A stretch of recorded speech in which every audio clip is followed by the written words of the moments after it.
The year is 1917. Europe trembles beneath the thunder of distant guns. Empires totter, and whispers move faster than truth itself. In a quiet Parisian cell, a woman once draped in jewels and applause sits alone, accused of treason. Her name is Mata Hari, the dancer who became a symbol of deceit, desire, and death. Yet tonight we shall pause upon the turning of that page and ask, what if? What if mercy had intervened and the world had chosen to see her not as a spy, but as a woman, flawed, searching, and alive? Good evening, dear listener. Wherever you find yourself, perhaps in an armchair near the fire or beneath the hush of twilight, thank you for joining me. Let me know where and when you are listening, for we are connected by the same curiosity that binds all who wonder how differently life might have been. Do subscribe, so together we may continue to walk these quiet corridors of alternate time. And now, let us begin gently. The first breath of her story is not a dance, nor a secret, but a child's sigh beneath the Dutch sky. In the town of Leeuwarden, where the air carries the scent of canals and the distant sound of church bells, Margaretha Geertruida Zelle is born in 1876. Her father, Adam Zelle, is a merchant whose charm is as golden as the coins he loves to count. To little Margaretha, he is the sun, dazzling, generous, and ever smiling. Her mother, Antje, is the shadow that cools the light, gentle, pious, quiet in her strength. Together they create a world of security, a cocoon of laughter and small wonders. In the true course of history, this world shatters when fortune collapses and her mother dies young, leaving Margaretha adrift. But in this alternate stream of time, something small yet immense shifts. Antje does not fall ill, the mother lives, and in that single divergence, the currents of an entire life are altered. Under her mother's patient gaze, Margaretha grows not as a reed bent by the wind, but as a willow that learns to sway gracefully with it. Her father's eventual bankruptcy still comes, as such things often do, but it does not ruin her spirit. For every boastful story he once told about wealth, her mother counters with a quiet lesson about dignity, about finding beauty even in modest things. Money, Antje tells her daughter as they mend clothes by the window, is only another costume the world wears.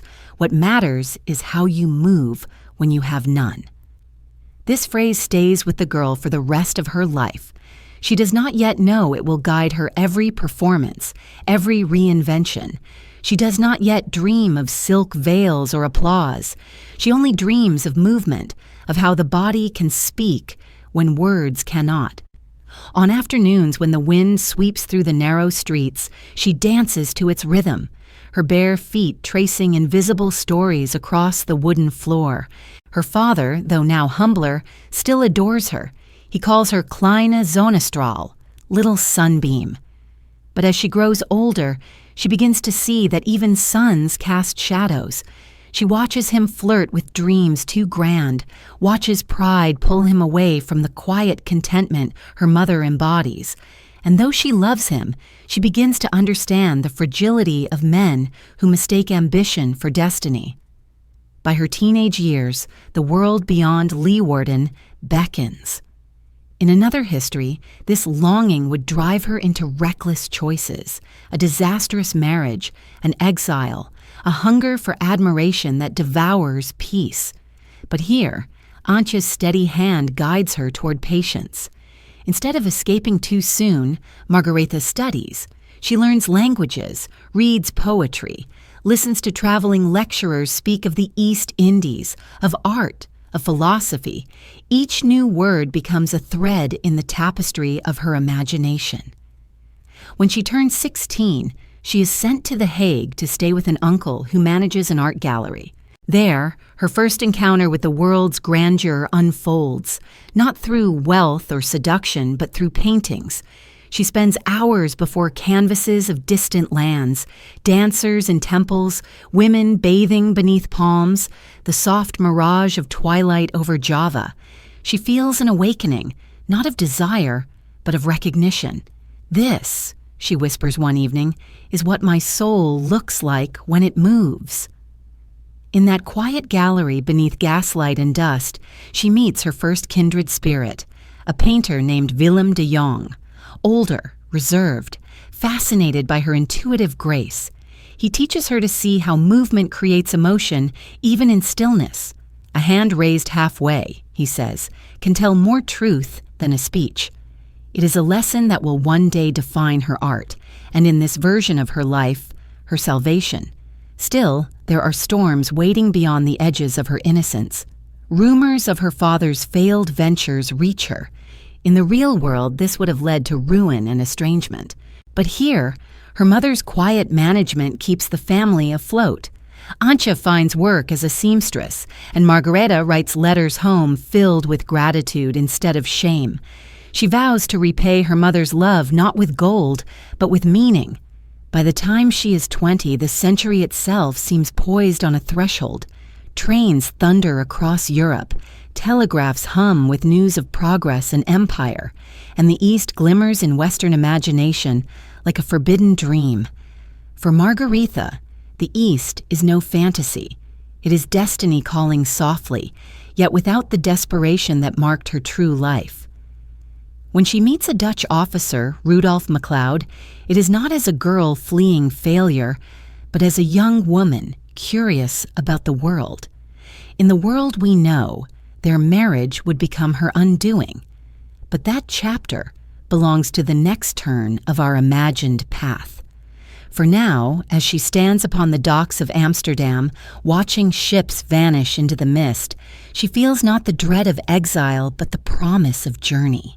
The sky above her is vast, the horizon wide, and the sun, her eternal symbol, climbs unbroken above the gray sea. She whispers, "One day I will dance like the dawn itself, rising, falling, and returning again." The wind carries her words into the distance, across waters that will one day reshape her fate. And as the ship's horn calls, echoing across the harbor, time itself seems to hesitate, as though unsure which story it will choose to tell. And so, our first step through this alternate life closes softly, like a page turned by candlelight. The girl is no longer a child, and the world, though uncertain, feels full of grace.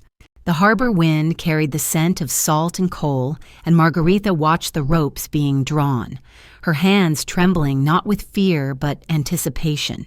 The year was 1895, and the world was expanding faster than any heart could follow. The East Indies, Batavia, Java, Sumatra, were names that shimmered like distant stars, promising renewal to those who dared. Rudolf MacLeod, a Dutch officer in his 40s, stood beside her on the deck. In one world, he would become her tormentor. In this one, he became only a chapter, not a chain. For when the voyage began, her mother's words echoed quietly in her mind. "Move with grace, even when the floor tilts beneath you." Their arrival in the Indies was a baptism of color. The heat was thick, the air perfumed with clove and jasmine, palms bowed under the weight of monsoon rain, and in the courtyards, women moved with fluid precision, each gesture shaped by centuries of ritual. Margaretha felt as though she had stepped into a living temple of motion. While Rudolf attended to military affairs, she sought the company of Javanese women who danced during harvest festivals and marriages.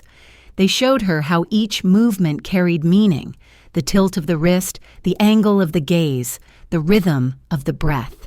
She watched, learned, absorbed, not as an outsider studying curiosity, but as a soul rediscovering forgotten music within herself. The nights were long and humid, and she often sat on the veranda watching fireflies hover above the garden. It was there she first practiced the dance that would one day define her, a fusion of Eastern ritual and Western longing. Her steps were slow, reverent. Each turn seemed to draw unseen lines between spirit and body. She realized, with something like revelation, that dance was not performance. It was prayer, made visible. And in this discovery, she found herself again. Rudolph, in this alternate world, was not cruel. He was distant, yes, but not violent. His own demons, the drink, the ghosts of colonial duty, never turned upon her. They simply passed through like tropical storms, leaving her free to wander in their aftermath. Their marriage became a companionship of convenience, their union a vessel that carried her toward transformation. When she bore him 2 children, the weight of motherhood softened her ambition but did not extinguish it. Her daughter, Non, became the center of her tenderness.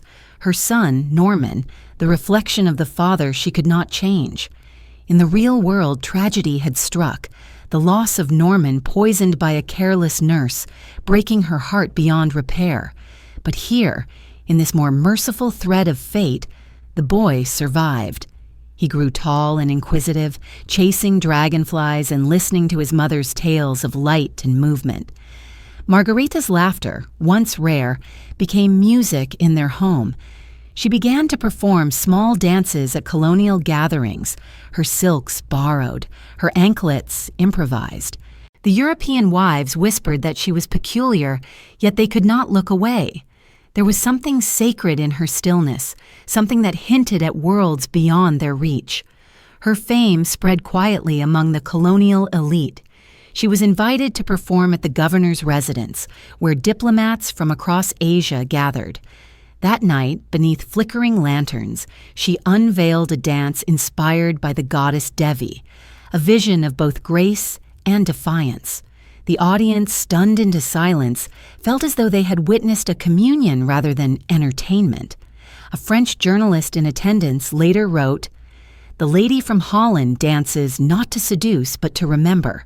The phrase would follow her across oceans. As the years passed, she and Rudolph drifted apart, not in anger but in quiet acceptance. He remained behind with the army while she, with her children, returned to Europe in 1902. The ship that carried her home was the same type that had once carried prisoners, spices, and dreams. But now it bore a woman transformed. She stood at the rail as Java disappeared behind her and whispered, "I have seen the soul of light. I will show it to the world." Paris awaited her like an open stage. She did not yet know it would be both her sanctuary and her undoing. But for now, she arrived not as a victim fleeing ruin, but as an artist carrying revelation.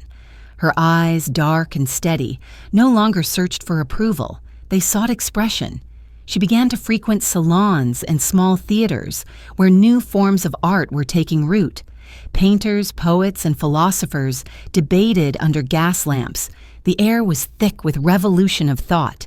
She listened, learned, and slowly began to weave her experiences of the Indies into an idea that no one in Europe had yet dared, a dance that would blend myth, movement, and mysticism. Yet beneath her growing vision lay something gentler, a faith in grace. She believed that movement could heal, that performance could bridge worlds. In her letters to her mother, she wrote of her plans with humility. "If I can show them that beauty is not forbidden, perhaps the world will soften its heart." And Antje, ever her quiet anchor, replied, "Then dance for those who have forgotten how." As autumn settled over Paris, Margareta adopted a new name. It came to her one morning as sunlight pierced her curtains. The eye of the day, Mata Hari. The name felt both foreign and familiar, as though it had been waiting for her since childhood. She whispered it aloud, feeling the syllables glide like silk. Mata Hari. It was not a mask, but a birth, the flowering of all she had gathered from shadow and sunlight. She began to perform in small venues, her costumes inspired by temple dancers, but her expression deeply personal. Each gesture told of longing and return, each pause a meditation. The audiences were mesmerized, though few understood what they saw. They called her exotic, mysterious, divine. She only smiled, knowing that what they called mystery was simply sincerity freed from fear. In this world where cruelty had not carved its mark upon her, she danced not for escape, but for remembrance. And those who saw her in those early Parisian years described her as luminous, not merely beautiful, but calm, radiant, whole. The curtain of time closes gently upon this chapter. The stage has been set, the world hushed in anticipation. The woman who would one day become a legend is ready, not to seduce empires, but to awaken their sleeping souls. Paris, 1905. The city glows beneath gaslight, its boulevards alive with the hum of possibility. Cabs rattle over cobblestones, and the faint scent of roasted chestnuts drifts through the cool air. Artists and dreamers crowd the cafes of Montmartre, arguing over color, motion, and the soul of beauty. It is a world hungry for symbols, and into this hunger steps a woman reborn, not as Margaretha Zell, the Dutch wife who returned from the colonies, but as Mata Hari, the eye of the day. In this gentler strand of fate, her arrival in Paris is not marked by desperation or scandal. She does not wander from patron to patron in search of sustenance. She moves with the quiet confidence of someone who has already seen the world and carries its light within her. She begins her life as a performer in a modest theater, where audiences expect amusement but receive revelation. Her first performance, titled The Dawn of the East, begins in silence. She stands alone, wrapped in gold silk, her body still as a temple statue. Then slowly she begins to move, not with the practiced rhythm of a dancer, but with the natural grace of one remembering how to breathe. The audience feels something unfamiliar stir within them. It is not desire, it is awe. Critics struggle to define what they have seen. They call her a priestess, a mystic, a vision of divine femininity. But beneath their words lies the truth. They are witnessing sincerity in a century that has grown cynical. Her art speaks without language. Her movement tells of memory, transformation, and the eternal pulse of light and shadow. She does not hide behind the veil. She reveals through it. And as the curtain falls, the applause does not erupt. It rises slowly, reverently, like prayer. Soon the salons of Paris clamor for her presence. Painters beg to capture her stillness. Poets compare her gestures to scripture. Yet she remains detached from the frenzy that builds around her. She writes to her mother in the Netherlands, "They think I am mysterious, but I only show them what they have forgotten to see."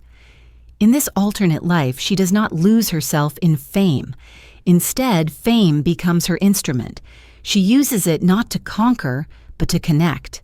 The years between 1905 and 1910 become a golden period for her. She performs across Europe, Berlin, Vienna, Madrid, each city receiving her like a revelation. Unlike in the world we know, where her success is fleeting and her wealth unstable, here she manages her career with wisdom inherited from her mother. She refuses exploitative contracts, invests modestly, and supports her children, who live nearby and visit often. Her daughter Nan sometimes joins her backstage, fascinated by the shimmer of costumes and the murmur of admiration beyond the curtain. For Margaretha, now truly Mata Hari, motherhood and art coexist, each softening the other. In her private life, she cultivates quiet friendships with writers and philosophers who see beyond her public image.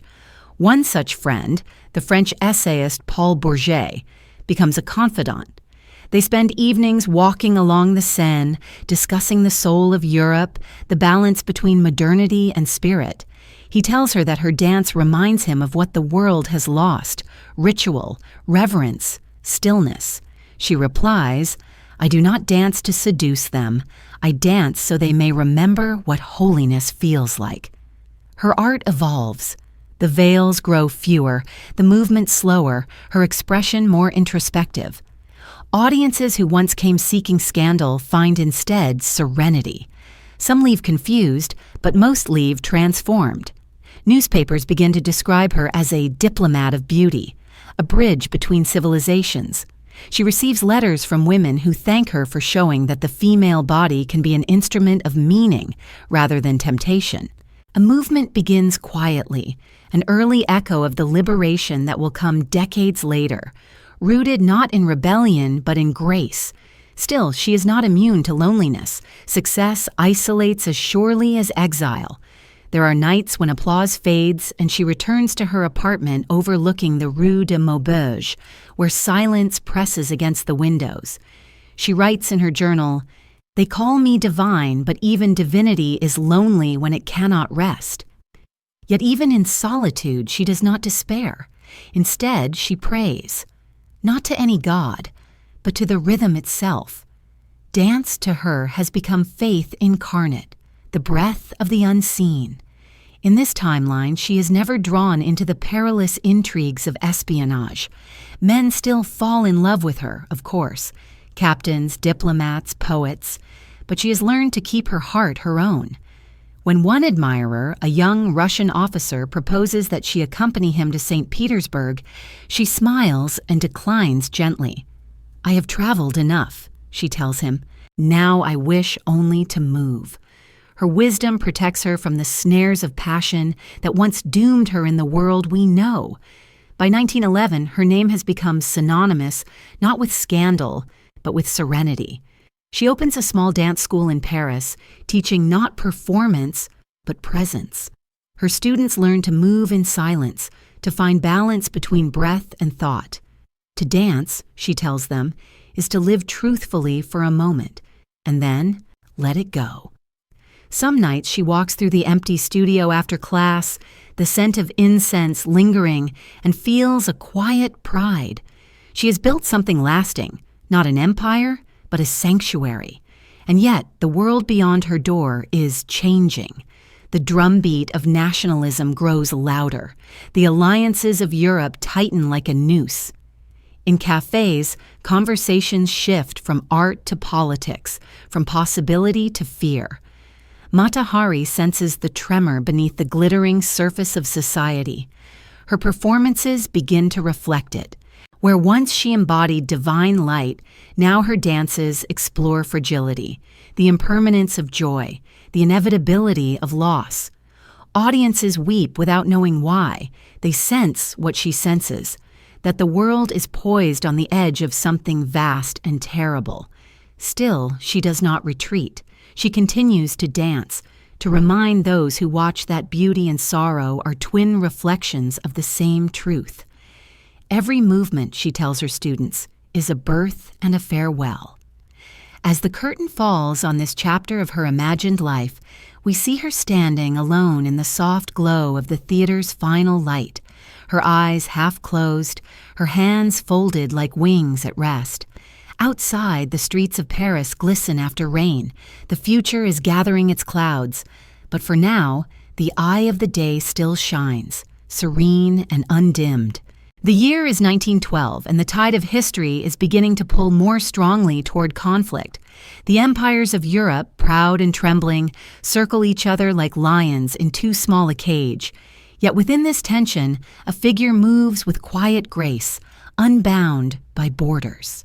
Mata Hari, now a name spoken across continents, continues to glide through salons and concert halls, her art a balm upon the fevered nerves of the age. But she senses, as all artists do, that the music beneath the world is changing, its tempo growing restless, its harmony fraying at the edges. She performs now not only in Paris, but in Vienna, Berlin, Madrid, and Rome. Wherever she goes, she brings with her the calm flame of the East, the idea that movement can heal division. Her performances no longer draw merely the fashionable elite. They attract diplomats, ministers, and aristocrats who sit in silence, their political ambitions briefly stilled by her dance. They see in her something transcendent of nation, something human and eternal. In this alternate timeline, she becomes not a pawn between powers, but a quiet envoy of peace, a living symbol of what the world could be if beauty were given voice before violence took its place. In Berlin, she performs before Kaiser Wilhelm's court. The German aristocracy, rigid and skeptical, is unprepared for the serenity of her art. As she moves through the ritual of her Dance of the Dawn, the hall falls utterly silent. When it ends, the emperor himself, though a man of iron and formality, rises to applaud. He murmurs to his aide, "If all our diplomats spoke through such truth, Europe might yet survive itself." The remark is never published, but it passes in whispers through the corridors of power. Mata Hari's name becomes associated not with intrigue, but with mediation.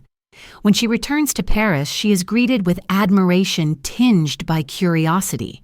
Journalists ask how she can travel so freely between nations that no longer trust each other. She answers softly, "Because I serve no king but light, and light belongs to all." The phrase appears in the morning papers, quoted, mocked, and later remembered as prophetic. She begins to receive invitations from ambassadors to attend private gatherings, not as an entertainer, but as a guest whose presence somehow lessens tension. She listens, observes, and speaks little. Her silence is her diplomacy, her poise, her neutrality. Through these years, her children grow and her foundation for the arts begins to flourish. She invests her earnings in a small trust that sponsors young dancers and musicians from across Europe, especially those from humble beginnings. Her belief is simple, that creativity can dissolve enmity where politics cannot. Letters pour in from students who thank her for their chance to learn. Some write from Russia, others from Italy. Her fame, once fragile and misunderstood, now becomes a force for good, an empire of empathy built upon grace. But there are moments when she feels the old melancholy return, like a shadow moving beneath sunlight. Late at night, she walks along the Seine, listening to the far-off hum of the city. The air smells of rain and iron. She knows that her art, though beloved, cannot stop the gears of history forever. Still, she believes that every gesture, every note of music delays the inevitable for a heartbeat, and perhaps that is enough. Even light, she writes in her journal, can soften the blade if it shines in time. In 1913, she performs in Madrid at a gala attended by Spanish and French dignitaries. There she meets a young Spanish writer, Federico Gomez, whose quiet admiration becomes friendship. He tells her that he believes she has danced Europe closer together by an inch. They share long evenings of conversation about faith and freedom, about the danger of forgetting beauty in an age obsessed with progress. His words linger with her long after she leaves Spain. She begins to realize that her influence extends beyond the stage, that her example itself has become an idea, whispered between artists and thinkers, that peace is possible through shared wonder. Yet the summer of 1914 arrives, and with it the sound of destiny's drum, Sarajevo, assassination, mobilization. Across the continent, the delicate balance collapses into chaos. Friends who once shared her table now send their sons to opposite fronts. The trains she once rode to Vienna or Berlin are now filled with soldiers and silence. Paris changes overnight. The laughter of cafes gives way to queues and uniforms. Her performances, once a luxury, are now a remembrance of a more innocent time. Still, she continues to perform, not in grand halls, but in smaller, dimly lit rooms where wounded soldiers sit among civilians seeking respite. Her movements grow slower, more inward. Each gesture is a prayer, each turn a quiet act of mourning. Those who see her during these years describe her not as glamorous, but as luminous, her face lined by experience, her eyes holding both sorrow and serenity. She has become what she was always meant to be, not a symbol of seduction, but of endurance. The governments of Europe, though hardened by suspicion, still recognize her sincerity. When she travels between neutral countries for charity performances, no one questions her motives. In one possible reality, she would have been accused, betrayed, executed. But here, her integrity shields her from that fate. Officials remember her aid to the wounded, her generosity toward refugees. She becomes known simply as Madame Hari, a woman beyond borders, neither spy nor saint, but something quieter and truer, a reminder of peace amid ruin. As the war deepens, she retreats for a time to neutral Holland, her birthplace, where her mother still lives. There, in a small house near The Hague, she tends a garden and writes letters to soldiers' families. "Do not forget," she tells them, that the heart can heal as the earth does, slowly, with the return of light. She performs only rarely at benefit concerts for war orphans, her once lavish costumes replaced by simple flowing garments. The press still follows her, but with respect now, not scandal. They call her the dancer of compassion. And yet, as she stands before her mirror each night, removing the veil that has become both her symbol and her solace, she sometimes wonders what her life might have been had cruelty found her, as it once did. Perhaps she senses, deep within, that she is living a borrowed miracle. She knows how fragile peace can be, both within a soul and between nations. And so she vows quietly to continue moving, to keep light alive in motion, no matter how dark the world becomes. Outside, the wind carries the scent of autumn leaves, mingled with the faint echo of distant guns. History advances, indifferent, but within her, the dance continues, eternal as breath. The year has turned to 1914, and Europe holds its breath before the plunge. The city of Paris, which once glittered with champagne laughter and restless art, now carries the anxious silence of waiting. Posters of soldiers and flags replace theater bills. The rumble of trains carrying troops replaces the hum of orchestras. The cafes still serve coffee, but conversations now pause at every sound of boots on pavement. And through it all, Mata Hari remains, a figure of calm amid the gathering storm, her presence no longer a symbol of indulgence, but of memory, a living echo of what the world was before it forgot itself. When war officially breaks out that summer, she's performing in a small theater on the Boulevard des Capucines. Her final movement freezes mid-turn as a messenger bursts through the doors, waving the declaration. The audience gasps, some rise to leave, others sit stunned. She lowers her arms slowly, her golden bracelets glinting in the footlights, and says softly, "Then tonight let us dance for peace, for perhaps it will be the last time we do so." The musicians, shaken, begin again, and she finishes her performance not as spectacle, but as benediction. Those present will later recall that something sacred passed through the room, as if beauty itself had bowed its head in mourning. In the days that follow, theaters close, friends depart, and uncertainty becomes the new rhythm of life. Yet she refuses to vanish into fear. While others flee or hide, she chooses to remain, offering her art wherever it might ease the human spirit. Her performances move from gilded halls to hospitals and barracks, from salons to the dim stages of improvised charity concerts. She dances for the wounded, for nurses, for widows clutching telegrams.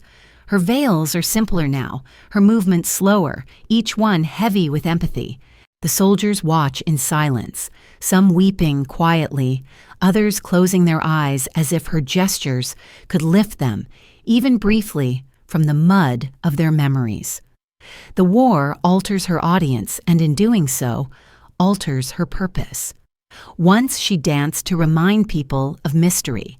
Now she dances to remind them of mercy. Each performance is a prayer stitched together by motion. The critics no longer write of her as a star, but as a comforter, a quiet force against despair.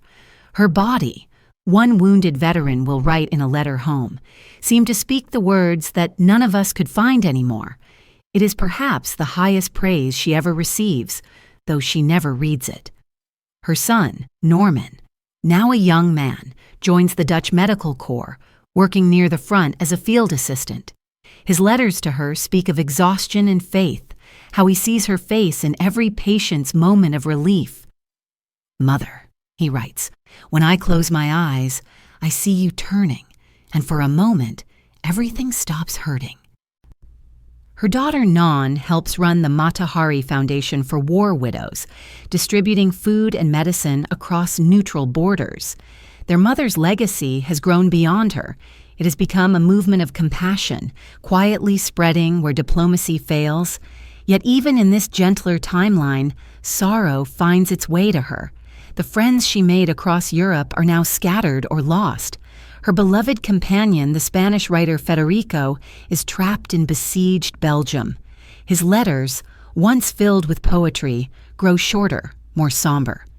In one of his last messages, he writes, "Your dance is the memory of our peace. Do not stop, even when the world forgets to listen." She never hears from him again after that winter. The absence is a silence deeper than grief, but she bears it with the dignity that has always defined her. Her own health begins to waver. The exhaustion of travel, of constant giving, of carrying sorrow not her own, begins to weigh upon her. Still, she continues, often performing without payment, using her name to gather funds for hospitals and orphanages. The Paris press, though preoccupied with war reports, occasionally mentions her appearances. Mata Hari dances again for the wounded at Saint-Lazare. Her movements, they say, were like a lullaby to the dying. She reads these lines with humility, knowing that her art has become something larger than herself, something nearly anonymous. In the rare moments of rest, she walks through the empty streets of the city she once knew as a stage. The lamplight glows faintly through the fog. The smell of wet stone and smoke fills the air. She remembers the Paris of her youth, the music, the perfume, the endless promise of beginnings. Now it is quieter, older, stripped of illusions. Yet she loves it still. For even wounded, Paris remains a mirror of her own life, fragile, proud, still trying to create beauty from ruin. One night, she performs a piece she calls The Dance of the Dying Sun. It is a simple performance, almost austere. There are no costumes, no orchestra, only her and a single violinist.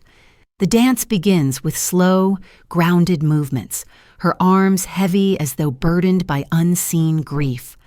Gradually, the rhythm lifts, her body seeming to gather invisible light until she ends standing perfectly still, her hands raised as though offering something beyond reach. When she bows, the audience, composed mostly of nurses and wounded men, remains silent. Then one by one they rise to their feet. A soldier in the front row whispers, "It's as if she forgave us all." After the performance, she steps outside into the night. The moonlight glistens upon the wet pavement. The air smells faintly of rain and burning coal. She closes her eyes and listens, not to applause, but to the heartbeat of the city itself, fragile and enduring. She knows the war will last far longer than anyone dares to admit, that her role as artist and healer will test every part of her spirit. Yet she also knows that within the darkness, light is needed most. And so, she will keep dancing, even when no one asks her to, even when the music fades. As the year turns to 1915, she feels the first snow of winter touch her hair outside the small theater where she has just finished performing. She tilts her face upward, smiling faintly. Around her, the city sleeps uneasily, its dreams haunted by loss. But she whispers softly to the falling snow, as if to the memory of all she has loved. As long as there is breath, there will be rhythm. As long as there is rhythm, there will be hope. The snow drifts through the lamplight, vanishing upon her shoulders. The world, for one still moment, feels hushed again, almost gentle. Somewhere, the faint sound of a violin fades into silence, and time pauses, holding her within its tender stillness. The dancer who continues to move even as the storm gathers. The year turns to 1916, and Europe is by now a graveyard of illusions. Millions have perished, and yet the war machine grinds on, relentless, consuming all that once gave meaning to the idea of civilization. The trenches cut the continent like open wounds, and even the air itself seems to breathe sorrow. Amid this endless night, one woman continues her strange pilgrimage, a dancer no longer seeking applause, but carrying within her the faint light of remembrance. Mata Hari has ceased to be a performer in the public sense. She has become a quiet messenger, an emissary of empathy traveling between hearts when nations no longer can. It begins with letters.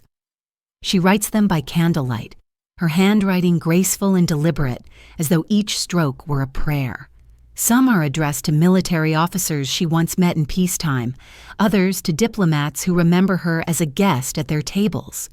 The letters contain no secrets, no schemes, only appeals for compassion. She begs for the exchange of prisoners, for the sparing of the wounded, for clemency toward those who have lost everything. Her fame grants her audience where others would be ignored. Her words travel across borders, carried by couriers who know her only as Madame Harry.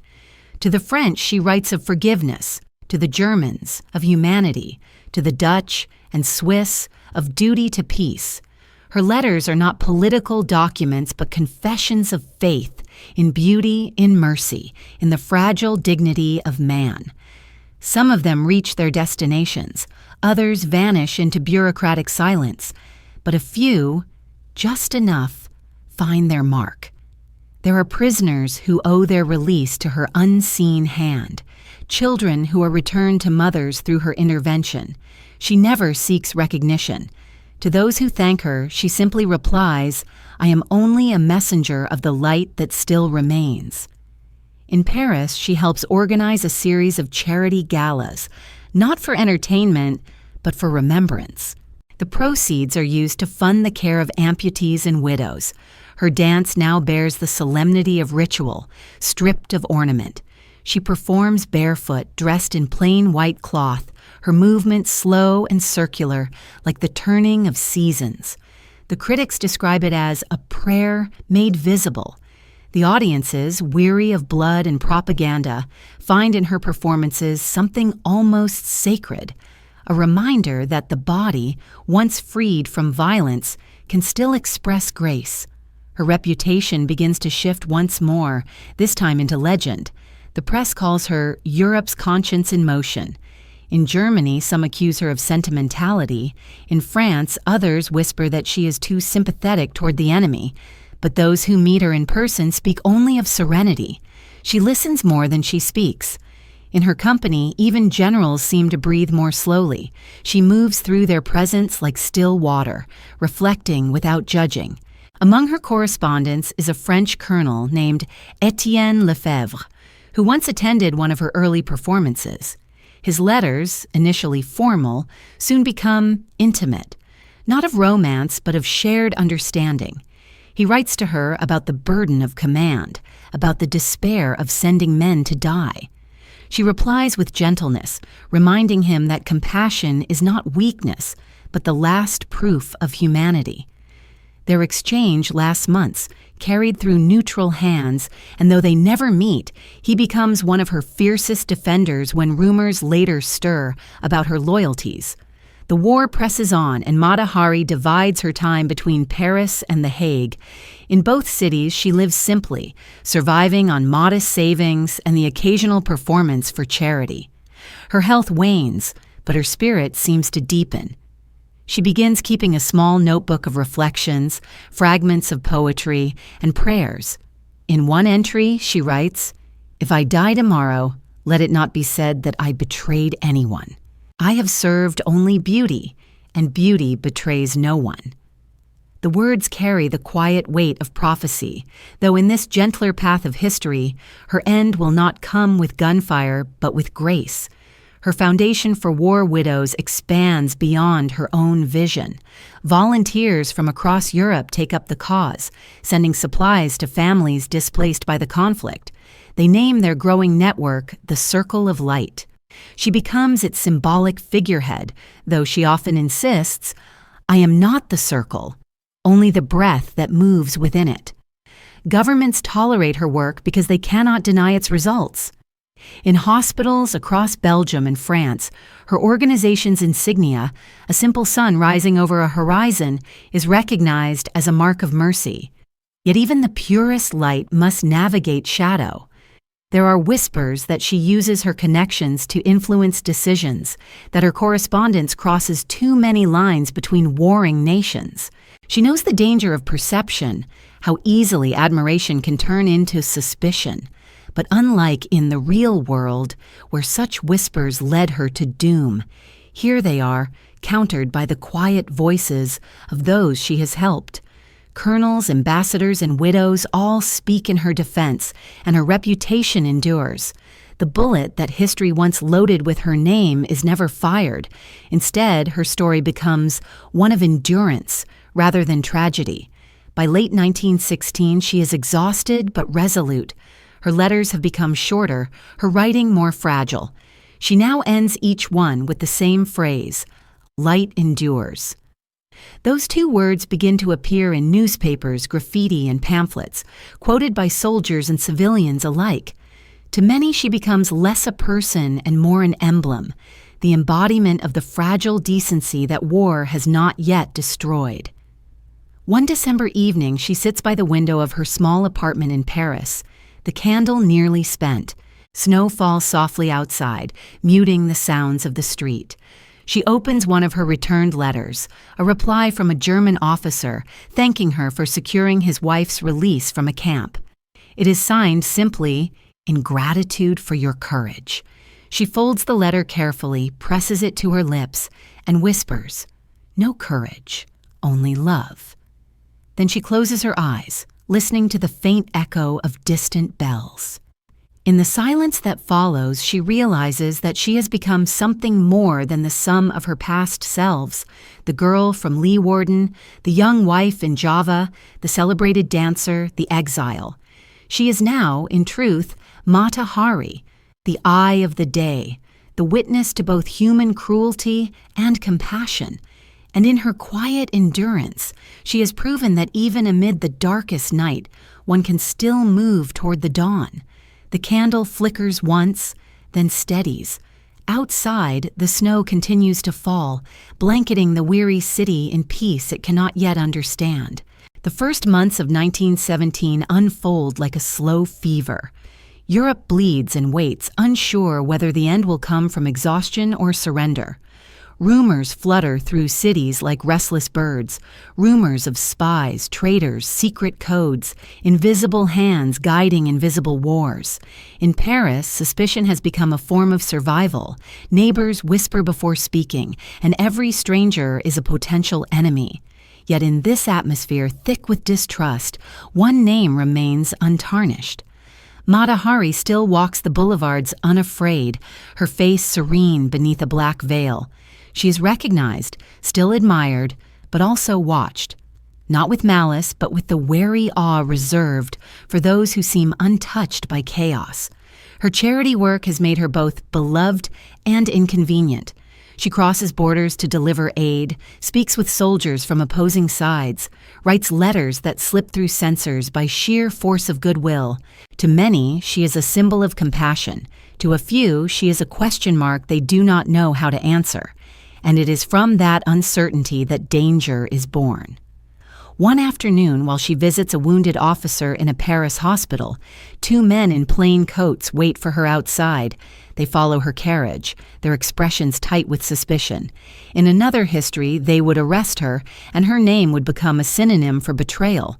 But here, history breathes differently.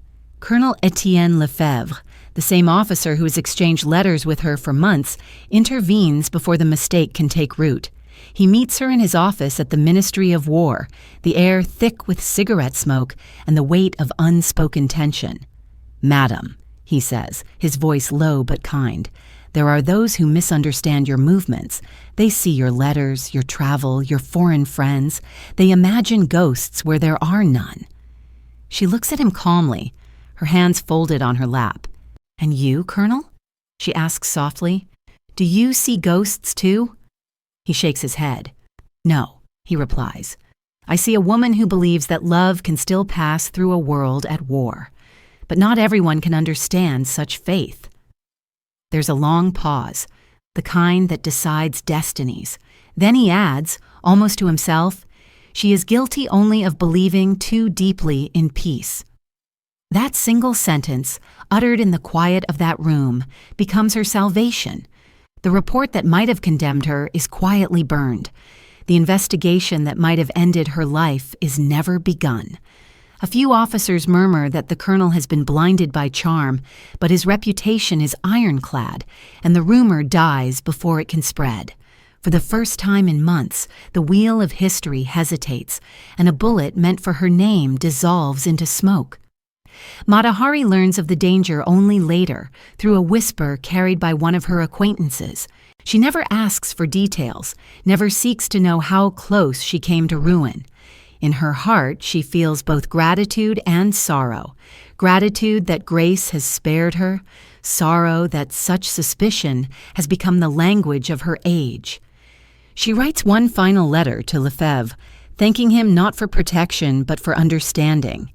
If they cannot see that love is the oldest form of courage, she writes, then they have already lost more than any war can take. The letter is never published, but years later, when the colonel dies, it is found folded inside his uniform pocket, worn but unforgotten. After this near-invisible reprieve, Mata Hari withdraws from the public stage. Her performances become rare, her travels fewer. Instead, she dedicates herself fully to the Circle of Light, transforming it into a lasting institution. She oversees orphanages, sends supplies to hospitals, and visits refugee camps where mothers cradle their children in silence. She moves among them not as a celebrity but as a presence, a gentle reminder that compassion still exists. People no longer call her the dancer. They call her Madame Hari, with reverence, as one might address a priestess or healer. Yet the memory of what might have been lingers in her dreams. Sometimes she wakes in the night, the echo of gunfire in her mind though none has sounded. She imagines the cell she might have known, the cold dawn, the blindfold. Then she rises, lights a candle, and dances. Not for the audience that never condemned her, but for the memory of those who were not as fortunate. Her movements are slower now, the gestures more restrained, but they carry an immense serenity, as though she dances on behalf of all those who cannot. By the autumn of 1917, her name has become an emblem of peace. Newspapers print her photograph beside articles about humanitarian efforts. Even soldiers at the front recognize her as a figure of solace. When the war ends a year later, the bells of Paris ring for victory, but for many the sound is hollow. Too much has been lost. Amid the parades and celebrations, Mata Hari remains apart, standing by the Seine as fireworks explode overhead. She watches the lights reflect in the water and whispers, "May the next dawn not require so much blood to rise." Her salvation, which once hinged upon the kindness of a single man, has now become part of a larger truth. In sparing her, the world has preserved a voice that continues to remind it of grace. Her story no longer ends with tragedy. It opens toward redemption. She will live to see peace rebuilt, to guide a generation desperate for meaning. Yet within her, the echo of that almost ending remains, not as bitterness, but as wisdom. Sometimes, when she lectures at her foundation or visits schools, she tells young women, "Every life hangs upon moments we may never even notice. The word not said, the bullet not fired, the hand that reaches instead of striking. We owe our existence to mercy as much as to strength." Her students write these words down, unaware of how literal they are. As 1918 dawns, the world reshapes itself in uneasy calm. Empires fall, nations are born, and men return home haunted by their own survival. But through it all, Mata Hari continues her quiet work, moving through history like a whisper of light through smoke. Untouched, unforgotten, still dancing, though the music has long since changed. And somewhere, in the archives of the ministry, a file that once bore her name lies empty, its pages long turned to dust. No trial, no sentence, no execution. Only silence, and the faint, enduring fragrance of forgiveness. When the guns of the Great War finally fell silent, the sound that followed was not triumph, but exhaustion. The men who returned were older than their years, the women who waited were weary, and the cities that had once sung with laughter now murmured like wounded beings, learning how to breathe again. It was into this fragile peace that Mata Hari continued her quiet existence, not as a legend reborn, but as a woman finally able to exhale. Paris, though scarred, began once more to glitter, its cafes filling with cautious hope. Yet she no longer belonged to the whirl of the new age. The noise of celebration seemed to her almost cruel after so much silence. She preferred the smaller gatherings, the slower hours, the company of those who understood that peace, like grief, must be tended to softly. Her home on the Rue de Maubeuge became a refuge for artists and wanderers who sought meaning in the wreckage of old ideals. Young painters brought their sketches, musicians their broken instruments, poets their unfinished lines. She welcomed them all with tea and the faint smell of sandalwood drifting through the rooms. Sometimes she danced for them, not upon a stage, but upon the bare wooden floor, barefoot, unadorned, her hair unbound. The gestures were simpler now, the rhythms gentler. She no longer danced to embody the divine, but to console the human. Those who witnessed her in these quiet years spoke of the way her movement seemed to cradle time itself, as if she were teaching it how to heal. Her foundation, the circle of light, grew slowly but steadily. It opened small schools for children left orphaned by the war, funded by donations from across Europe and the Americas. She spent her days visiting these places, often traveling by train to small villages where she would arrive unannounced, her presence causing both surprise and reverence. The children called her Madame Soleil, their way of giving a name to the warmth she carried. She would sit with them, tell stories of distant lands and animals that danced in the sun, and sometimes, when the mood lifted, teach them to move to the rhythm of their own laughter. It was not performance, but play, and through play, a kind of resurrection. Yet beneath her calm, she carried a deep and private solitude. The life of the stage, with its applause and lights, had been replaced by quiet mornings and long evenings spent reading by the fire. She did not resent this change. Rather, she accepted it as a natural turning. Every flame, she once told a friend, must one day learn to be its own ash. Her mother had passed away peacefully in Holland not long after the war's end, and she felt that loss like the slow fading of a guiding star. She traveled once more to Leeuwarden to lay flowers on her mother's grave, standing alone under the gray sky, whispering, "You saved me twice, once by living, once by leaving." The wind carried her words into the stillness, and she felt for the first time the soft weight of age settling upon her. Returning to Paris, she found herself surrounded by a new generation who knew her name only as legend. To them, she was the woman who had danced between worlds, who had soothed nations with grace. When she walked through the streets, young artists would stop and bow their heads, as if in the presence of something sacred. She smiled at them kindly, but without vanity. Fame had long ago lost its taste. What she sought now was continuity, a way to ensure that beauty would not vanish again into the noise of ambition and fear. She began to write essays on art and movement, reflections drawn from her years of experience. They were simple pieces, gentle meditations on the purpose of expression. One line, reprinted in a small journal, would later become her most quoted thought. To move beautifully is to remind the world that peace once existed and might exist again. Though the 1920s roared around her with jazz and neon, she remained untouched by its speed. The world she had known, a world of elegance, correspondence, and candlelight, was dissolving into modernity. But she did not resist it.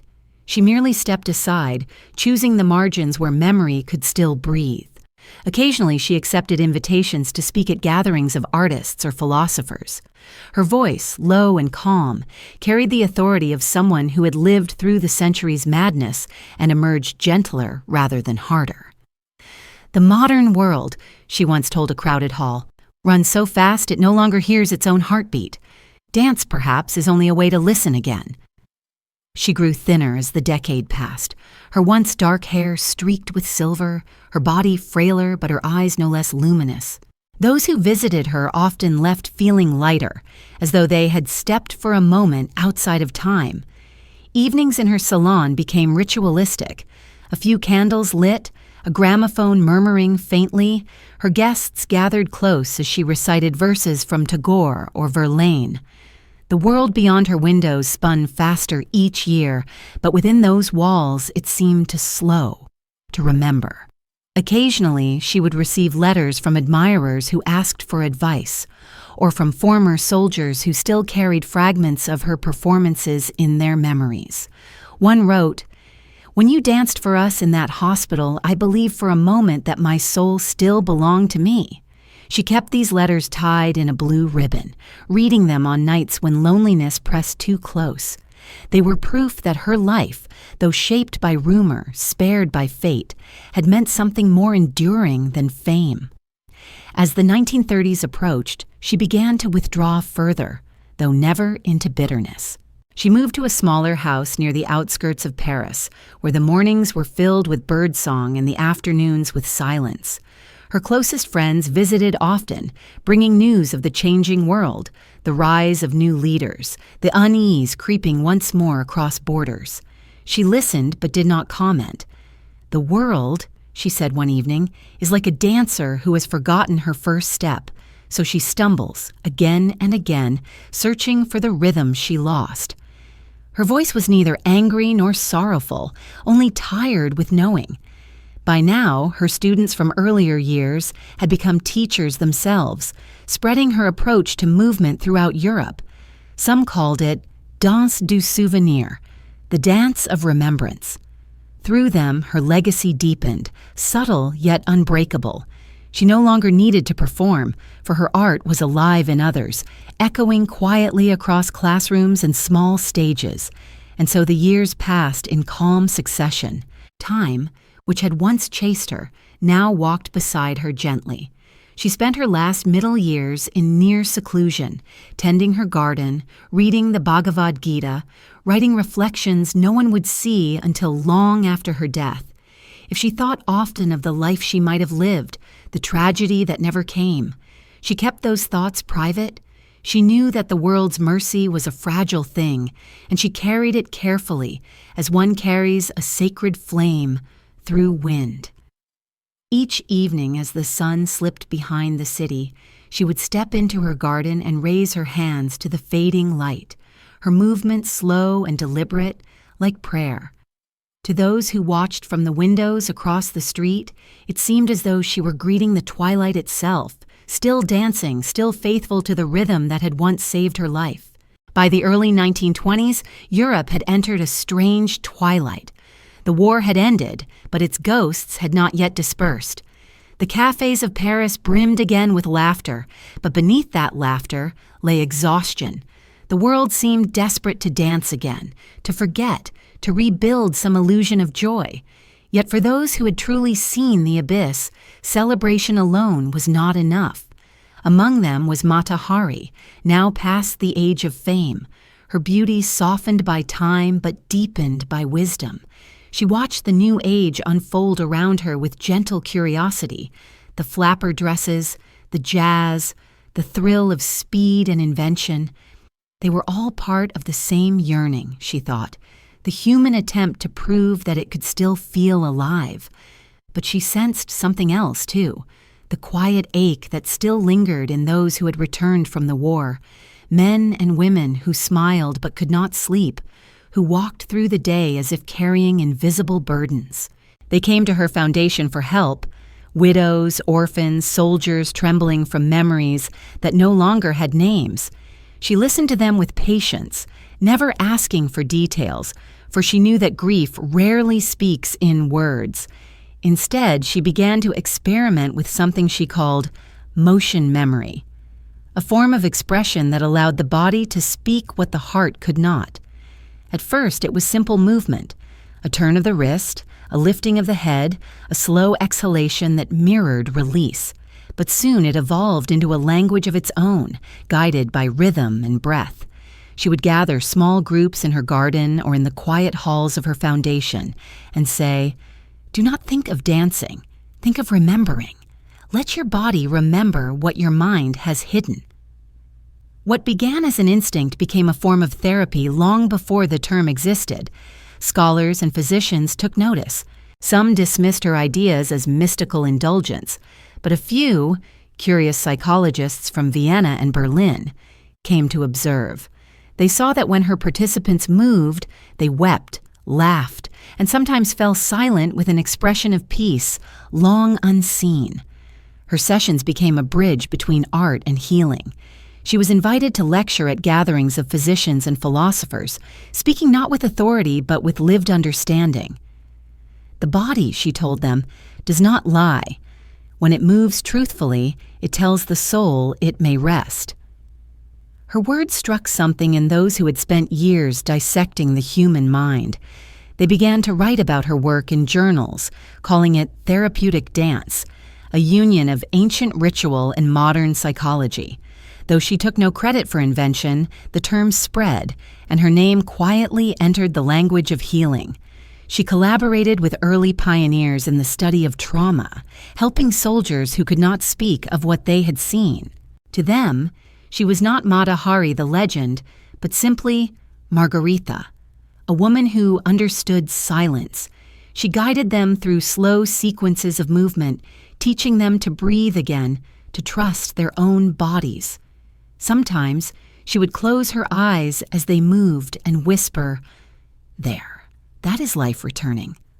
One of her students, a young Austrian doctor named Jakob Stein, would later say that her method saved him more than once from despair. "She did not teach us how to forget," he wrote. "She taught us how to live with memory." Her work spread quietly across Europe, reaching clinics and studios alike. Artists began to quote her ideas, and dancers found new depth in her approach. She published a small book, The Breath of Light, a collection of reflections and exercises on movement as a path to inner peace. It was modestly printed and distributed, but its influence endured. Within a decade, it would inspire a new discipline, what the world would later know as dance therapy. Despite this growing recognition, she lived simply. She wore plain clothes, her hair always tied back, her hands often ink-stained from writing.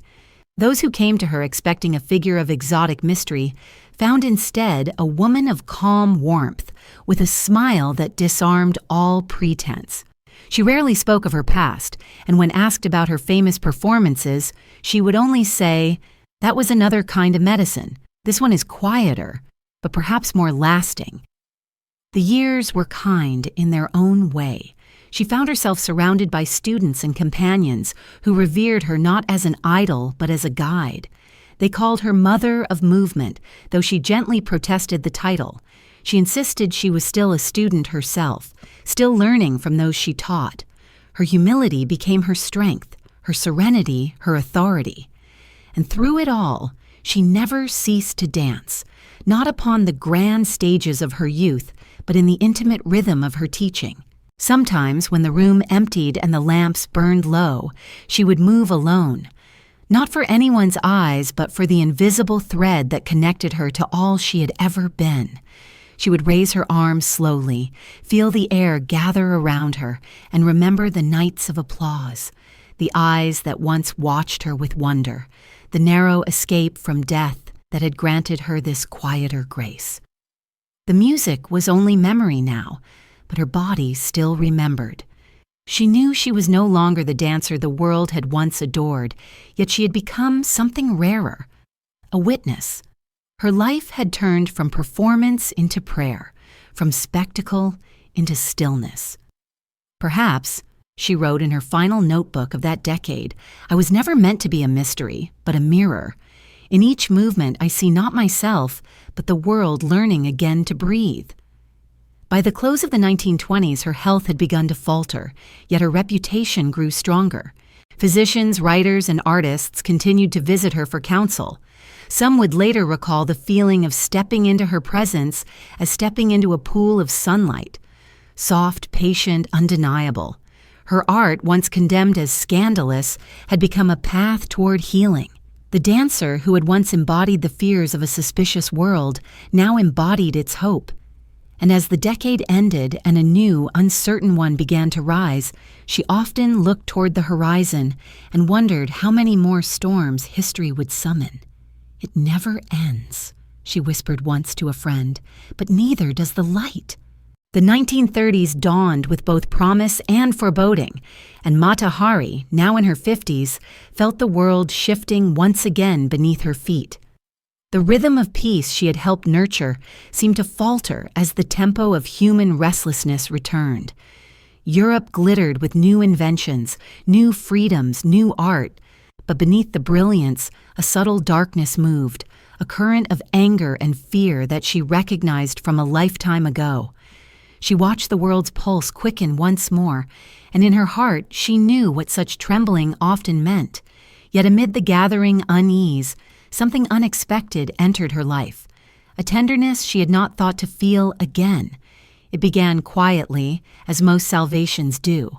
A young painter named Lucien Moreau, newly returned from the colonies, attended one of her final lectures at the Institute of Aesthetic Studies in Paris. He was in his early 30s, tall, soft-spoken, with eyes that seemed always to be studying the space between light and shadow. After her talk on the memory of movement, he approached her shyly, holding a small notebook filled with sketches of hands, faces, and wings. "I cannot draw grace," he confessed, "only its edges." She looked at his trembling lines and smiled. "Then you are closer to truth than those who think they can capture it," she said.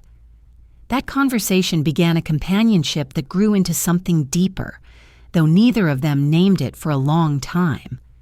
Lucien began to visit her studio regularly, helping her prepare for classes, sometimes painting while she guided her students. He was fascinated by her gestures, the way her hands moved even while she spoke, the way her silences seemed alive. To him, she was a living portrait, and he began to paint her not as an idol, but as a presence, quiet, luminous, entirely human. She, in turn, found in him a mirror of her own younger self, curious, searching, humble before beauty. In his company, she rediscovered the forgotten ease of laughter. They would walk along the Seine at dusk, sharing simple food, speaking of art, of time, of how everything passes but leaves a shadow behind. "Perhaps shadows," she once told him, "are the soul's way of remembering the light." Their affection was never loud or theatrical. It unfolded like twilight, soft, gradual, inevitable. Lucien became her student, her friend, her companion in solitude. They never lived together, yet his presence filled the spaces of her days. He painted her often, but she asked only one thing. "Promise me," she said, "never to paint me as a mystery. Paint me as someone who once tried to understand beauty." He kept that promise, creating portraits that showed her not as the exotic icon of the past, but as a serene, aging woman whose eyes carried entire worlds. Through their bond, she rediscovered tenderness without illusion. There were evenings when he would read aloud from Rilke or Verhaeren, his voice steady, her eyes half closed as she listened. At such times, she felt a peace she had never known even in her youth. Love in its final form had become not passion but stillness, the quiet knowledge that another soul had truly seen her. She told him once as they sat in her garden watching the wind move through the trees, "I spent my youth trying to be eternal. Now I only wish to be understood." He replied, "You already are, madame. Eternity is only what remains when understanding is complete." As her health began to falter, he remained at her side. She no longer performed publicly, but sometimes she would dance for him alone, her movements small and weightless, as though tracing air. He never applauded. He simply watched, reverent, knowing that each step was an act of devotion both to life and to farewell. When she grew too weak to dance, he brought his easel near her window and painted her hands instead. The same hands that had once commanded empires of attention, now frail, luminous against the fading light. Outside their small circle, the world grew restless again. The newspapers spoke of new ideologies, new leaders, old hatreds reborn. The air felt charged, the kind of stillness that precedes a storm. She read the headlines each morning and sighed. "It seems," she told Lucian, "that mankind is still learning the same lesson, only with louder instruments." He nodded, unsure what to say. She had seen enough of history to recognize its cruel repetitions, yet she refused to surrender to despair. "The rhythm always returns," she said softly. "The dance never ends, even when the dancers forget the steps." Their love deepened in those years, not through passion, but through presence. When her health weakened further, Lucian moved to a small apartment nearby so he could visit daily. He brought her flowers from the market, read her letters from former students, and sketched her garden as the seasons turned. In return, she gave him her notebooks, pages filled with reflections, fragments of philosophy, and lines of poetry. "These are my unfinished dances," she said. "You will finish them in color." He promised he would. By the spring of 1938, her body had grown frail, but her spirit remained radiant. She often spoke of her mother, of the Indies, of the moments when she first discovered motion as prayer. Sometimes she would fall silent mid-sentence, her gaze drifting towards something unseen. "Do you know what I envy most?" she asked Lucienne once. "The stillness of water. It reflects everything, yet it moves only when touched by the wind."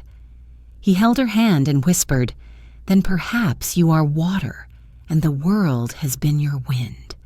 She smiled faintly, her breath shallow but peaceful.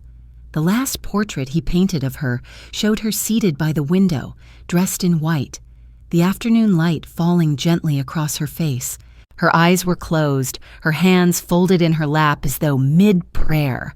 When he finished, she studied the canvas for a long time and said, "You have painted me as I wished, to be remembered not for how I looked, but for how I waited." It was the only time she cried in his presence. As the year waned, her strength declined rapidly, yet she continued to teach until she could no longer stand. Her final lesson to her students was simple. The body remembers kindness longer than pain, so dance kindly. They wept, knowing it was farewell. Lucian remained with her until the end, reading to her from her own writings, holding her hand as she drifted between waking and sleep. She died in the spring of 1939, quietly, without fear, her last words whispered into the air between them. "Light returns." He sat beside her for hours, listening to the silence that followed, then rose and opened the window so that the morning breeze could enter the room. Later, he fulfilled her wish. Her notebooks were published posthumously under the title The Motion of Grace. Her portrait, the final one he had painted, was displayed in the Salon d'Automne with the caption she had chosen years before, "A woman who once tried to understand beauty." And as Europe once again darkened beneath the clouds of war, her face, serene and knowing, looked out from that canvas, a reminder that even when history forgets mercy, the memory of it still lingers in the movement of a single soul. The world that unfolded after her death was one she had long foreseen. The calm she left behind could not quiet the old machinery of pride and fear for long. By the mid-1930s, the streets of Europe vibrated again with the noise of rallies and drums, and the air carried the same brittle faith in strong men and perfect nations that had once destroyed them all. Yet the memory of Mata Hari's work, her essays, her teachings, the slow movements that had healed broken soldiers, still moved quietly beneath the noise, like an underground current keeping something gentle alive. In cafes where she had once danced, young artists now quoted her words. They spoke of the grace that resists cruelty, of art as the last language unclaimed by propaganda. Her students, grown older, organized small gatherings they called circles of stillness. There they practiced her meditative dances, not as performance but as protest, silent bodies moving in unison against the rising rhythm of hate. Some of these meetings were broken up by police who saw in any assembly a threat, yet they continued, wordless and calm, defying the madness that swelled around them. Newspapers occasionally mentioned her name in essays about culture and morality. She'd become a symbol of the conscience that modernity was trying to forget. Writers described her as a bridge between two centuries, between the glitter of illusion and the humility of endurance. A critic in Vienna called her the dancer who proved that beauty can outlast ideology. She would have smiled at such words, perhaps even laughed softly, knowing that beauty outlasts nothing unless it is lived daily, humbly, without need for applause. Among those who preserved her teachings was Lucien Moreau, the painter who had been her last love. In the years after her passing, he traveled across Europe exhibiting his portraits of her, each one softer, more abstract, until her face dissolved entirely into light. When asked why he continued to paint her, he answered simply, "Because she is the measure of gentleness, and gentleness is what the age is losing." His exhibitions drew small crowds, artists, philosophers, a few veterans, and though the critics spoke of technique, the viewers felt something else, a longing for the world she had believed possible. In the universities of France and Germany, her notebooks, The Motion of Grace, began to circulate quietly among psychologists and teachers. Scholars debated her claim that movement could awaken empathy. One German professor, years before he would flee the country, wrote in a letter, "If we had learned to move with the understanding she described, perhaps we would not now march in such blind rhythm."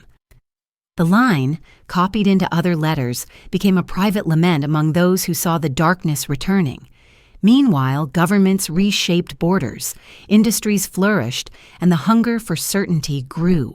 She had predicted this in her final lectures, telling her listeners that when people forget to listen to the rhythm within themselves, they will obey any rhythm imposed from outside. Her students remembered those words as news of purges and invasions spread across the continent. In basements and small studios, they continued to teach children the simple exercises she had once offered: breathing, balance, the turning of the wrist toward the light. To outsiders, these seemed trivial. To those who practiced them, they were acts of remembrance, the smallest possible form of resistance. By the time the decade's shadow thickened into night, her legacy had become a quiet refuge. Refugees carried her book with them, folded into luggage beside family photographs. In the camps and temporary shelters of a disintegrating Europe, mothers taught their children to move in silence, swaying gently, repeating her words. The body remembers kindness longer than pain. It was the only prayer they dared speak aloud. And so, even as new tyrants rose and old hatreds awakened, her presence lingered like a secret melody. Those who had seen her dance in the years before the Great War sometimes gathered to speak of her. They were old now, their memories soft, but when they described her movement, they did so with a tenderness untouched by time. "She did not fight the world," one of them said. "She forgave it until it remembered itself." The historian might call this a footnote, the artist an influence, the believer a testament. But to those who had known her work, she was a reminder that the gentlest act, a raised hand, a breath shared in silence, could carry more power than any shout. Through them, through their children, through the quiet persistence of compassion, she remained. The woman who had once been almost executed for imagined treason was now, in spirit, a silent guardian of humanity's conscience. Outside, the storm was gathering again, as she had known it would. The radios spoke of armies, of alliances, of promises wrapped in steel. Yet in small rooms across the continent, people moved as she had taught. One step, one breath, one gesture toward the light. The rhythm of mercy endured, invisible but unbroken, waiting for the world to remember its own music.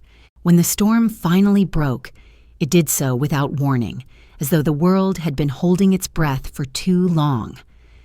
The summer of 1939 vanished into the echo of marching boots and the low hum of aircraft circling over a frightened continent. For those who had lived through the First War, the return of this darkness felt almost unreal, a repetition too cruel to believe. But for those who had studied Mata Hari's teachings, who had carried her words like small lamps through the years, it was a call to remember. To remember that light, once found, must never be surrendered, even to the night. Lucien Moreau, now middle-aged and gray at the temples, found himself in Amsterdam when the German army advanced.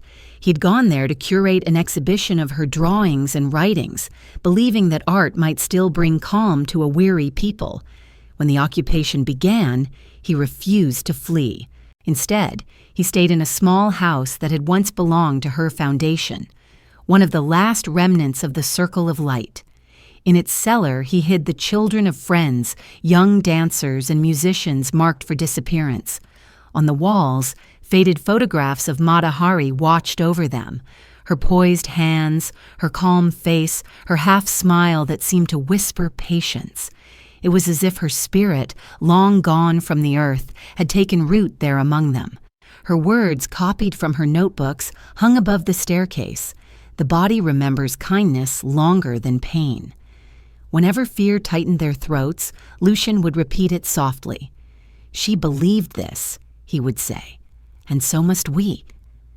In that house, silence became a form of defiance, breath itself an act of survival. Across Europe, where the Second Storm raged, small echoes of her influence appeared in unlikely places. In occupied Paris, a nurse named Elise van der Meer, once a student of hers, taught the wounded to move their limbs slowly, to find rhythm, even in pain. "If you can move," she told them, "you are not yet lost." In London, a Jewish refugee from Vienna published a pamphlet on her movement techniques, claiming they restored hope to children who had forgotten how to play. In Switzerland, an old physician lectured on her philosophy, calling it medicine for the spirit. Everywhere, quietly, the dancer who had been spared by mercy became a guide for endurance. Lucien's refuge in Amsterdam soon became known among the underground network of artists and intellectuals. They called it the House of Breath. Those who passed through carried with them fragments of her philosophy, phrases, gestures, and sometimes only the memory of her face. The war outside grew crueler by the day, yet within those narrow rooms, a strange calm held. When bombs fell nearby, Lucien would gather the frightened children and lead them in one of her simplest exercises, standing still, hands open, feeling the heartbeat steady itself. He told them it was how she had once taught soldiers to survive fear. The children called it the still dance. As years passed, the war ground on, devouring everything familiar. Letters stopped, cities burned, and entire histories vanished. Yet even in those years of terror, stories of quiet grace persisted. There were accounts of prisoners in camps who remembered her name, whispering her words to one another as comfort. Some said that at night, in the dim barracks, they would raise their hands to the air, turning their palms slowly outward, the gesture she had always used to signify forgiveness. No one could explain how her teachings had reached them, but the motion spread like a secret prayer. By 1944, when liberation finally came to the Netherlands, the House of Breath was nearly empty. Only Lucien remained, older, thinner, his eyes luminous with the light of someone who has seen both despair and its opposite. The children he had sheltered had fled or been rescued. Their laughter no longer echoed through the rooms. He walked slowly through the house, touching the worn banister, the yellowed photographs, the faded banner that still bore her name. On the table lay one of her letters written decades earlier, the ink now brown with age. "Light endures." He read it aloud and smiled. "Yes," he whispered, "it endures." When peace returned once more, it did so with a weary humility. Europe was a continent of ruins, its cathedrals bombed, its art scattered, its people hollowed by loss. Yet amid the rebuilding, traces of her legacy surfaced again. Hospitals began to adopt movement therapy for wounded soldiers. Universities cited her writings as foundational to a new field of study. Few remembered her original fame as the legendary dancer, the woman who had once been accused of espionage. Instead, she became a figure of quiet reverence, the healer who had taught through motion, the artist who had believed that beauty could survive even the world's self-destruction. Lucian lived to see the end of the war. He reopened her foundation in Amsterdam, dedicating it to her memory and to the idea that art must serve compassion. When journalists asked why he had risked so much to preserve her work, he answered, because she believed that even the smallest act of grace can change the course of history, and perhaps it did. His voice trembled when he spoke her name, for he knew that she had saved him long after her death. In the following years, as nations began to heal and reckon with their own guilt, her teachings found renewed life. Dancers across continents adopted her methods, psychologists studied her journals, and her final words, "Light returns," became the motto of those who sought to rebuild a gentler world. For those who had known her only through legend, she was no longer a mystery, but a message that mercy, once given, multiplies across time. And though her body had long returned to dust, the rhythm she set into motion, the rhythm of forgiveness, continued to move quietly beneath history's noise. The eye of the day still watched over the world, not from the stage, but from the hearts of those who, in their darkest hour, chose compassion instead of cruelty. The war ended, and the world exhaled, but it was not the sigh of relief many had imagined. It was the slow, trembling breath of a body learning to live again after too much pain. Cities rose from ashes, and children played in streets where tanks had once stood. The smell of dust mingled with the scent of bread. Europe was bruised, yet breathing, and in that fragile recovery, the legacy of Mata Hari began to shimmer once more, not as myth or spectacle, but as something far gentler. A whisper of remembrance, a lesson in grace left behind by a woman who had refused to let despair write her ending. Lucien Moreau, now an old man, remained her steadfast witness. He had survived the occupation with quiet endurance, his paintings hidden from the confiscating hands of soldiers, his heart guided by the thought of her voice, her calm. When peace returned, he curated a small exhibition in Paris called The Light That Returned, displaying her letters, sketches, and fragments of her life's work. There were photographs of her early performances, faded programs, and a single surviving shawl from her days as a dancer. Visitors entered expecting glamour and left in silence, some wiping tears. What moved them was not her beauty, but her serenity. How she had turned suffering into stillness, how her art had become a language of compassion. Among those who attended the exhibition were former soldiers, teachers, widows, and young artists, seeking meaning in the ruins of modernity. Some had known her, others had only heard the stories, yet all spoke of her as though she were still alive somewhere, quietly dancing in the twilight of memory. Her influence had grown beyond her name. In hospitals, her methods of movement therapy were being taught as a form of emotional recovery. In dance academies, her writings were studied alongside those of Isadora Duncan and Rudolf Laban.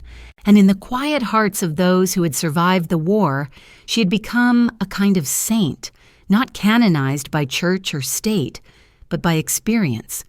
Her former students, now scattered across continents, began to gather annually in Amsterdam at the small house that had once sheltered the frightened during the occupation, the House of Breath. They lit candles, played soft music, and performed the slow, meditative movements she had created. Each gesture was deliberate, a language of mourning and renewal. The gatherings were not publicized, nor were they exclusive. Anyone could join, provided they understood that the purpose was not art, but remembrance. The body, she had taught, was the vessel of history, and through its movement, one could forgive.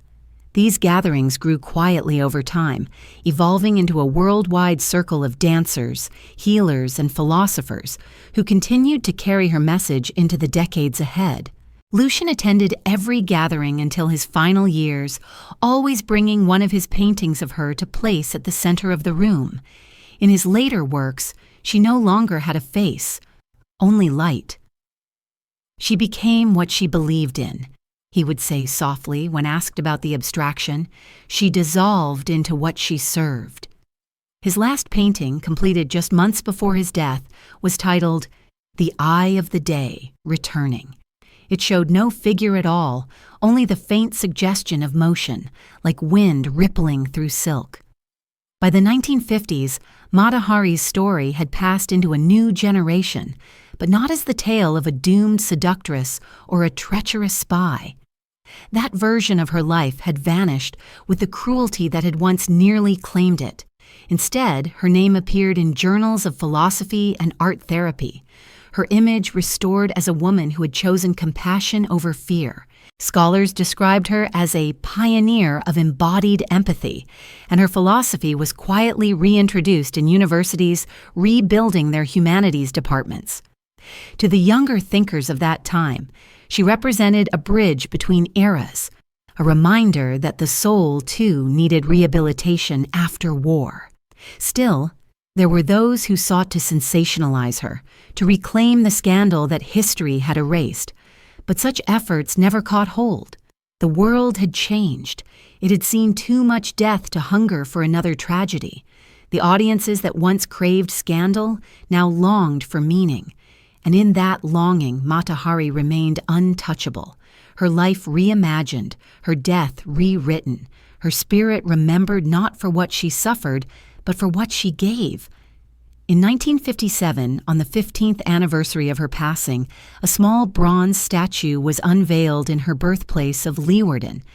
It did not depict her as a dancer, but as a woman standing still, her head slightly bowed, her hands open to the wind. On the pedestal were engraved the words she had once spoken to her students: "To move beautifully is to remember that peace once existed and might exist again."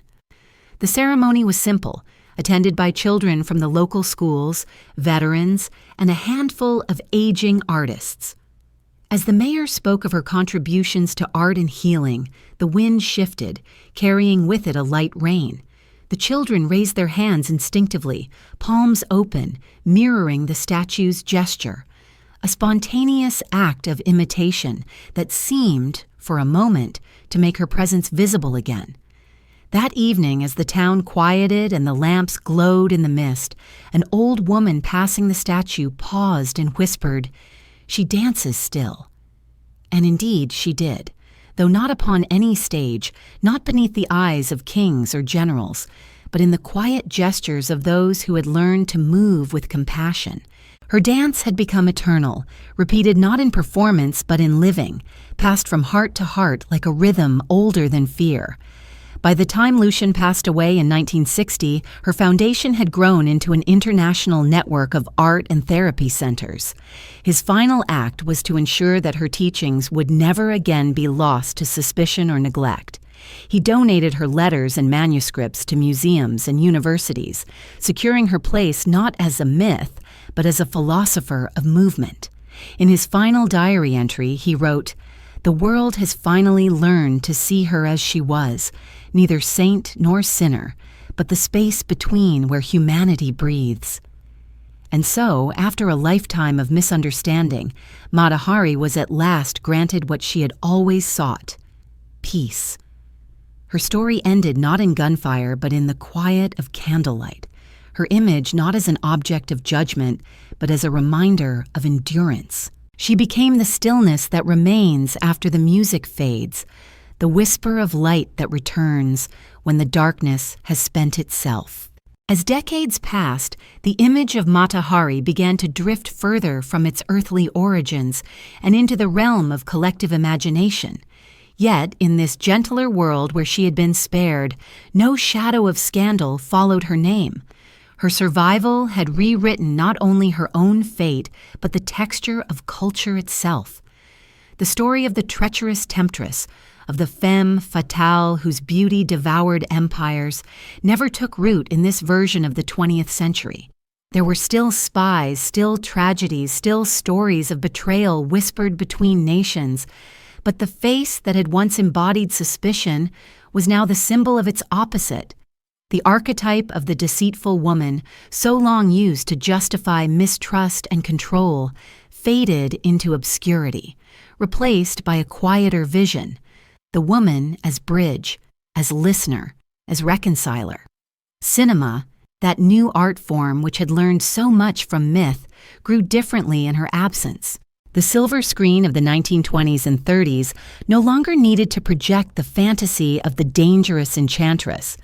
Directors, unburdened by that legend, found new muses, intellectual heroines, moral thinkers, women who embodied empathy rather than temptation. Instead of spies dying for secrets, audiences were drawn to stories of healers, poets, and seekers of truth. The era of cinema noir still arrived, but its women were shaded with depth, not doom. They were complex, unpunished, and profoundly human. Writers, too, felt the shift. The great novels of the post-war period, the literature of redemption and reflection, often carried within them traces of her philosophy. A generation of female authors cited her as a quiet influence, her essays on the motion of grace having reached them in their formative years. To them, she was proof that a woman could be both sensual and spiritual, worldly and wise, without being condemned for the harmony of contradictions. They saw in her not the fragility of beauty, but its strength, the courage to live with compassion in an age that worshipped spectacle. The idea of the Mata Hari as symbol transformed completely. Once it had meant the seductress, the manipulator, the spy cloaked in silk and secrets. Now it meant something else entirely, the artist who transforms suffering into understanding. The phrase entered language itself. Teachers spoke of pulling a Mata Hari when someone calmed an argument through empathy or dissolved conflict through simple grace. The legend had become inverted. Where once the world had feared her mystery, now it sought to emulate her gentleness. This change rippled through more than art. It reshaped the way women were perceived in the spaces of power. In the absence of her martyrdom, history found one less excuse to distrust women who moved with confidence. The early feminists of the 20th century did not need to reclaim her as a misunderstood figure. Instead, they inherited her as a prototype of possibility. Her life became an example cited by diplomats and educators alike, a life that had balanced beauty and intellect, freedom and conscience. The conversation around womanhood shifted subtly but irrevocably. The world learned, a little sooner perhaps, that mystery was not deceit, that grace was not weakness, that emotion could coexist with reason. Even the arts of espionage themselves changed, in tone if not in purpose. Without the legend of her execution, the public imagination could not so easily entwine secrecy with seduction. The stories of wartime intelligence became narratives of skill and loyalty, rather than glamour and betrayal. Female agents who served in later conflicts were remembered not as temptresses, but as tacticians, analysts, and heroes in their own right. Her survival had purified the story, had allowed truth to exist where before there had been only theater. Her absence from tragedy also rippled into religion and philosophy. The mystics and thinkers of the mid-century, exploring East and West through each other's mirrors, often quoted her writings without realizing the magnitude of her life's transformation. Her fusion of spirituality and motion prefigured the meditation and yoga movements that would later sweep the world. The practice she had once taught as art became a language of healing that transcended creed and country. Monks in Kyoto cited her in treatises on movement meditation. Physicians in Switzerland used her methods in post-war rehabilitation. What had begun as dance became a philosophy of living. Even politics, though slower to feel the tide, was not untouched. The diplomats of the newly formed United Nations occasionally mentioned her as a symbol of cultural diplomacy, a reminder that soft gestures can succeed where treaties fail. One ambassador kept her portrait in his office, explaining to a journalist that, "She reminds me that listening is an art form." The journalist smiled politely, not realizing that the statement was literal truth, that for Mata Hari, listening had always been a form of dance, the turning of the heart toward another. In schools, children studied her alongside figures of peace and art. Her name appeared beside Gandhi, Tagore, and Schweitzer, not as saint or savior, but as an artist who lived ethically, who used beauty as bridge instead of weapon. The legend that had once condemned her had now become a light by which others measured kindness. The eye of the day had returned to its true meaning, illumination. As the century advanced, her face became abstracted into symbol. Sculptors portrayed her as movement itself, a ripple in stone, a curve of light. The bronze statue in Leeuwarden stood untouched through the decades, and each spring the townspeople gathered around it to lay garlands of white flowers.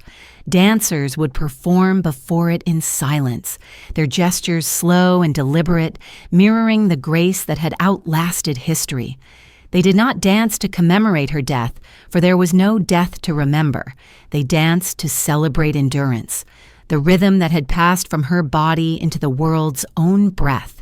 And so, without the cruelty of accusation, without the machinery of judgment, a century quietly recalibrated its myths. The dangerous woman vanished, and in her place stood the compassionate one.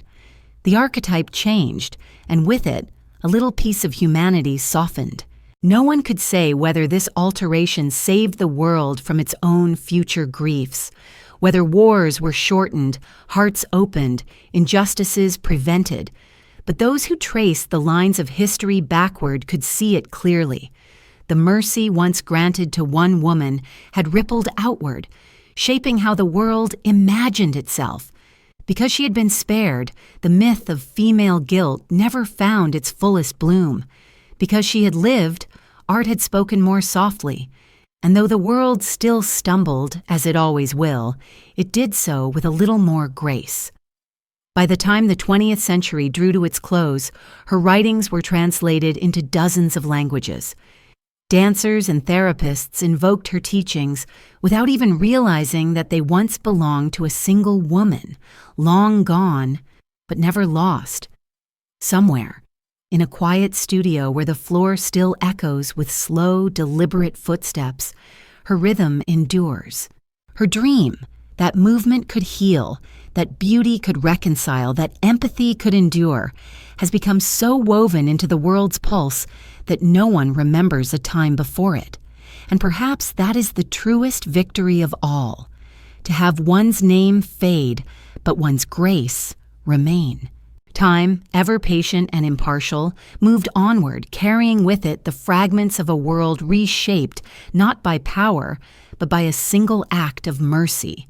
A century has now passed since Mata Hari last danced beneath the gaze of those who could never quite decide whether she was sinner or saint. Yet in this gentler thread of history, she had lived and died quietly, not as a casualty of paranoia, but as a witness to compassion. The memory of her life, polished smooth by years of retelling, no longer belonged to her alone. It belonged to everyone who had ever chosen grace over fear, forgiveness over judgment, beauty over cruelty. If one listens closely to the world she left behind, her rhythm is still there. It lingers not in the grand halls of fame, but in the smaller, quieter corners of life, in the gentle bow of a violinist's hand, in the measured breath of a dancer greeting the dawn, in the way two strangers nod to each other in passing. Her survival had taught generations to value the subtle over the loud, the gesture over the proclamation. In living beyond accusation, she had redefined what it meant to live at all. Hers was not the triumph of conquest or wealth, but of stillness, of remaining unbroken while the world fractured. Historians now write of her not with curiosity, but with tenderness. They say she was a woman who understood that art is not decoration, but confession. She had seen enough of empire, of hunger disguised as order, of the arrogance of those who believe power can control beauty. And yet, she forgave it all. That was her final rebellion. The wars came and went, ideologies rose and fell, but her philosophy endured. that to move beautifully is to remember that peace once existed and might exist again. Such words seem almost naive in a modern age accustomed to irony and skepticism, yet they survive because they hold something the world still craves, an innocence that knows sorrow, yet continues to hope. If she could see us now, in our own uncertain century, she might smile softly and ask whether we have learned at last to move with understanding. She would not judge us for our haste or our noise.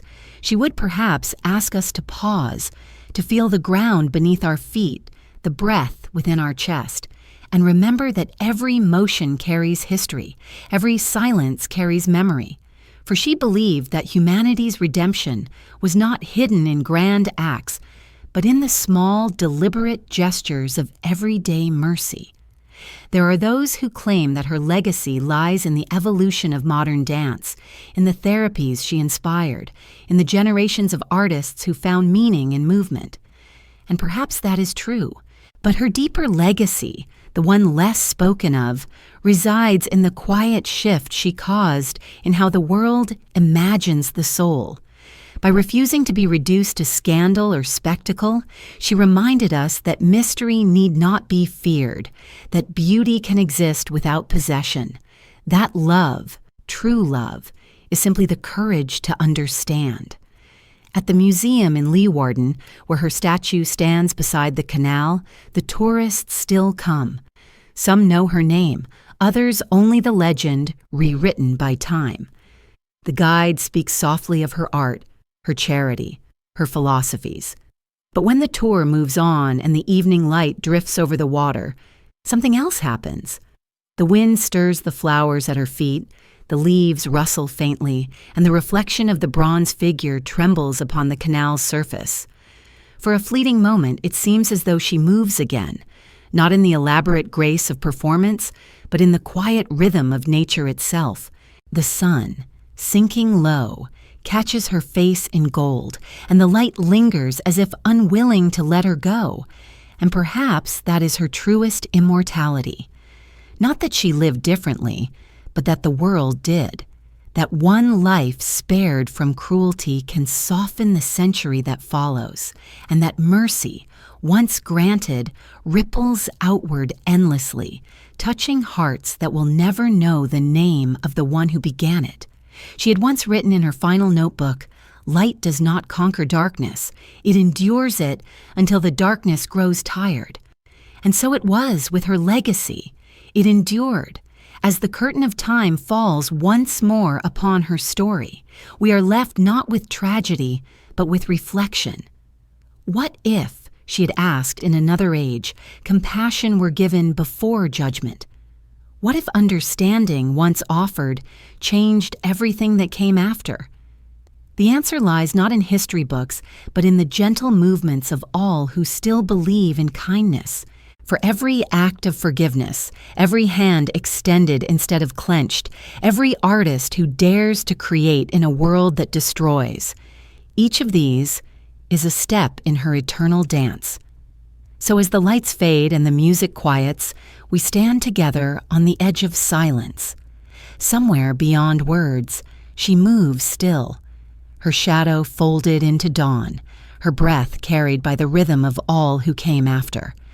The eye of the day watches over us, not as judgment, but as remembrance. And through her, we are reminded that history bends, but the human heart remains, fragile, luminous, ever longing to move toward the light.